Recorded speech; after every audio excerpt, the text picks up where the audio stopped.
ये जो आज बजट पर हम लोग कुछ मुद्दों पर जो बिहार के हित में है, जो गरीबों के हित में है, जो गांव के हित में है, जो किसानों के हित में है, जो नौजवानों के हित में है, जो महिलाओं के हित में है, जो मछली पकड़ने वाले लोगों के हित में है, जो खास जो खंड है उसको आप लोगों के सामने रखना चाहते हैं। देश में करदाताओं की संख्या लगातार बढ़ रही है, लेकिन 8.20 करोड़ करदाताओं में 7 करोड़ लोग 7 लाख से कम इनकम के हैं, जिनको ये अमृत काल के बजट में मुनाफा हुआ है। एक नया पैसा उनको रिटर्न नहीं भरना है। ऐसे लोग 7 करोड़ देश में हैं। केंद्रीय बजट से बिहार को 102 करोड़ 735 रुपए की राशि इस बार मिलेगी बिहार को, जो हर बार से 25,000 करोड़ रुपया अधिक है। वो बिहार के विकास के लिए और बिहार के कामों के लिए भारत सरकार ने अपने बजट में उपबंध किया है। बिहार को और विकसित बनाने के लिए और काम करने के लिए जो बार बार बिहार की सरकार, मौजूदा सरकार कहती है कि केंद्र ध्यान नहीं दे रही है, 25,000 करोड़ रुपया यह राशि और विकास करने के लिए ऋण, मुफ्त ऋण, जिसपे एक नया पैसा ब्याज नहीं लगेगा और 50 साल में उसको रिटर्न करना है। ये विकसित बिहार बनाने के लिए, सक्षम बिहार बनाने के लिए, पढ़ा लिखा बिहार बनाने के लिए, उत्तम बिहार बनाने के लिए आदरणीय नरेंद्र मोदी जी के नेतृत्व में ये उपबंध किया गया है। केंद्र सरकार ने किसानों के सार्वभौमिक विकास के लिए 125 करोड़ रुपया का उपबंध किया है, जिसमें 20 लाख करोड़ कृषि ऋण देने के लिए कॉर्पस फंड का ऐलान किया गया है, जिससे किसानों के आधारभूत संरचना में उन्नति हो, बेहतर हो, फायदा हो और जो किसानों की बात करते हैं सिर्फ मुंह से, उसके लिए नरेंद्र मोदी जी ने व्यवस्था किया है। बिहार में निषाद समाज के बड़ी आबादी रहती है, जिनके पूर्ण कल्याण के लिए 6,000 करोड़ रुपया का ऐलान किया गया है बिहार के बजट में उपयोग के लिए। इनके उन्नति के लिए 6,000 करोड़ रुपया निषादों को आगे बढ़ाने के लिए, उनकी आर्थिक स्थिति ठीक करने के लिए, उनके व्यवसाय को बढ़ाने के लिए 6,000 करोड़ रुपया भारत सरकार ने दिया है।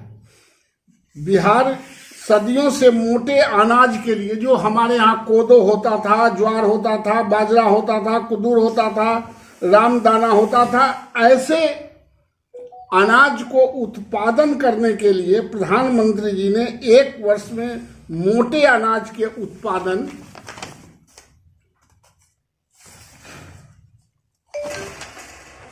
को लगातार प्रोत्साहित किया है और इस बजट में प्रधानमंत्री जी ने उसको डायरेक्ट ऑनलाइन ट्रांसफर करने, मार्केटिंग करने के लिए व्यवस्था किया है, जो किसानों के रहन सहन में और किसानों के उन्नति के लिए एक बड़ा लाभदायक है।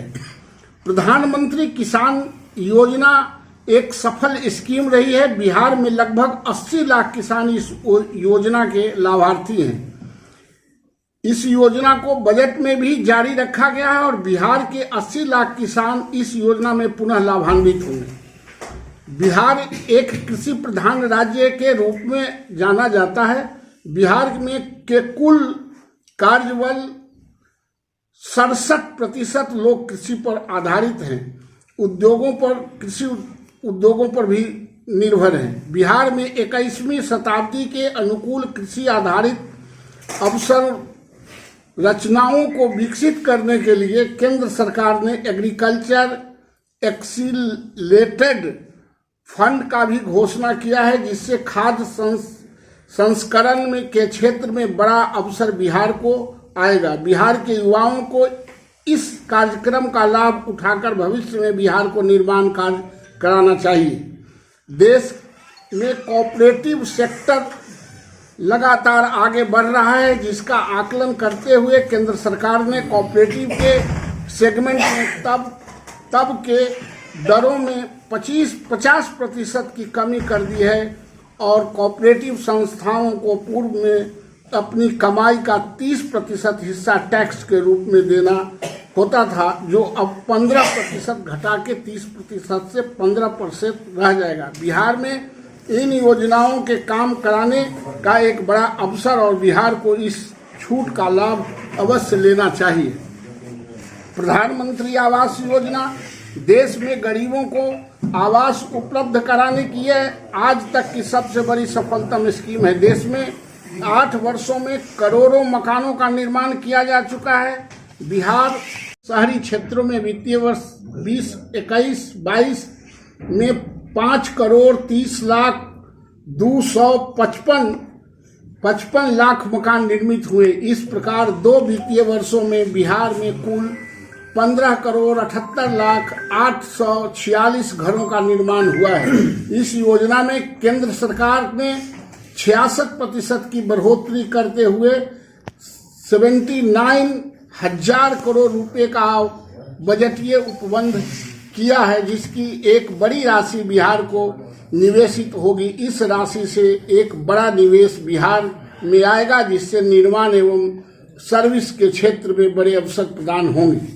देश में 500 आकांक्षी जिलों की पहचान की गई है, जिसमें 61 प्रखंड बिहार के हैं। इन सभी प्रखंडों को देश के विकसित प्रखंडों की श्रेणी में खड़ा करने के लिए केंद्र सरकार लगातार प्रयासरत है। इन प्रखंडों में जन स्वास्थ्य, महिला एवं बाल पोषण, उच्च श्रेणी की शिक्षा, लाभकारी कृषि, जन उपयोगी जल संसाधन एवं कौशल विकास योजना के लिए सतत कार्य किए गए हैं। रेलवे बिहार की लाइफ लाइन है और रेलवे नेटवर्क का एक बड़ा हिस्सा बिहार में होकर गुजरती है। केंद्र सरकार ने अभूतपूर्व तौर पर 241 लाख करोड़ रुपए की राशि रेलवे को दिया है, जिसका एक बड़ा हिस्सा रेलवे के आधुनिकीकरण एवं नए निर्माण पर खर्च होंगे। बिहार को इस बड़े बजटीय आवंटन का लाभ मिलेगा। देश में बड़ी संख्या में अमृत भारत स्टेशन बनेंगे, जिसमें 17 स्टेशन मुजफ्फरपुर, ढोली, रामदयालु नगर, बरौनी, हाजीपुर, खगड़िया, मानसी, नवगछिया, दलसिंहसराय, सोनपुर, लखमीनिया, शाहपुर, महेशकूट, दिघवाड़ा, साहेबपुर कमाल, भगवानपुर, बेगूसराय बिहार के चिन्हित किए गए हैं। इन सभी स्टेशन पर रूफटॉप प्लाजा, सिटी सेंटर, गिट्टी रहित प्लेटफॉर्म का निर्माण होगा। साथ ही इस सभी जगहों पर 5G की सेवा मुफ्त उपलब्ध होगी। एक जिला एक उत्पाद हमारा महत्वाकांक्षी कार्यक्रम है एवं इसे प्रोत्साहित करने के लिए इनिशिएटिव के लिए जा रहे हैं, जहां बिहार भर के स्थानीय उत्पादकों के लिए बिक्री का केंद्र स्थापित किया जाएगा। केंद्रीय बजट में इसके लिए यूनिटी मॉल की स्थापना की जाएगी। देश भर में वेटलैंड आधारित 75 स्थानों को इस इको टूरिज्म के लिए चयनित किया गया है। बिहार में बेगूसराय, कांवर झील इसके लिए चयनित हुए हैं। 47 लाख युवाओं को अगले 3 वर्ष में राष्ट्रीय अप्रेंटिसशिप प्रोत्साहन योजना में भत्ता मिलेगा, जिसमें बिहार के युवाओं को बड़ा लाभ मिलेगा। महिला सशक्तिकरण हमारा प्राथमिक लक्ष्य है। देश में 81 लाख लक्ष्य एवं सहायता समूहों का निर्माण होना है। बिहार में यह एक सफल प्रयोग है, इसलिए बड़ा लाभ बिहार की महिलाओं को मिलेगा। पटना, मुजफ्फरपुर, भागलपुर, गया बिहार के प्रमुख शहर हैं। इन सभी शहरों को राष्ट्रीय स्तर के टियर 1-2 में शामिल किया गया है, जहां स्थानीय इंफ्रास्ट्रक्चर के विकास के लिए 10,000 करोड़ से बड़ी राशि का प्रावधान बजट में किया गया है। इन शहरों के विकास के लिए अवसंरचना विकास निधि की स्थापना की गई है, जिससे ड्रेनेज मशीनों से साफ सफाई, जलापूर्ति, पार्क, स्ट्रीट शौचालय इत्यादि का लाभ मिलेगा। साथियों, ये जो खास करके बिहार की सरकार कहती है कि बजट में बिहार के लिए स्पेशल राज्य नहीं दिया गया है। आप यहां ही ये 4 लेन का जब शिलान्यास था, आदरणीय प्रधानमंत्री जी ने 1.5 लाख करोड़ का घोषणा स्पेशल पैकेज के किया था, जिसका हिसाब भी आज तक बिहार सरकार ने नहीं दिया है। और बजट में जितना बेहतर बजट देश के सामने, नौजवान के सामने, महिलाओं के सामने और इसके अलावा जो सीनियर सिटीजन है उनके लिए जो प्रस्तुत किया गया है वो देश के लिए अद्वितीय है, सराहनीय है। इनको जितना प्रधानमंत्री जी को तमाम बिहार के जनता के तरफ से धन्यवाद दिया जाए वो कम होगा।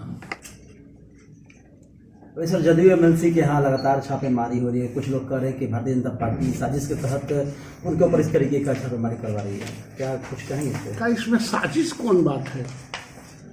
अगर आप कमाते हैं, इनकम करते हैं और टैक्स नहीं देते हैं, उसके लिए देश का सिस्टम है और देश में वो कानून बने हुए हैं। इनकम टैक्स है, डिपार्टमेंट है, उनका काम ढोलक बजाने के लिए का इनकम टैक्स डिपार्टमेंट बना है कि बाजा बजाने के लिए? इसी काम के लिए बना है कि जो इनकम करते हैं और टैक्स नहीं देते हो उसको मुआयना करना, जांच करना, इन्वेस्टिगेशन करना।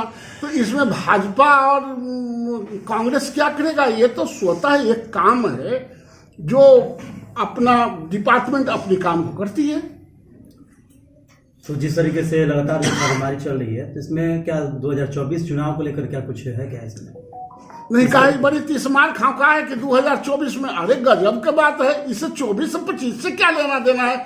आपने इनकम किया, इनकम टैक्स नहीं दिया, टैक्स विभाग को लगा कि आप इनकम नहीं दे रहे हैं तो आपके यहाँ गया। इसमें 24 और 25 के चुनाव से क्या लेना देना है? ये तो स्वतः एक कार्यक्रम है, सिस्टम अपना काम करती, सिस्टम अपना काम कर रही है। सर, बिहार में उपेंद्र कुशवाहा की क्या भूमिका होगी जिस तरीके से उनका यहाँ पर लोगों ने विरोध? कुशवाहा जी नेता हैं, बेहतर बताएंगे कि क्या करेंगे। पहले तो बंटवारा करने की बात कर रहे हैं, पहले भाई भाई का कह रहे हैं लड़ाई है, तो भाई भाई के लड़ाई में तो बंटवारा होता ही है। आप लोगों को भी भाई होगा, हमारा भी भाई है। दुनिया में कोई ऐसा भाई है जो बंटवारा नहीं किया हो? महात्मा गांधी जी ने कह दिया हिंदू मुस्लिम भाई भाई आजादी के समय, तो हिंदुस्तान का बंटवारा हो गया पाकिस्तान में। तो जो भाई है वो बांटेगा, तो पहले बंटवारा करेंगे, फिर उसके बाद वो गर्दन सीधा करेंगे।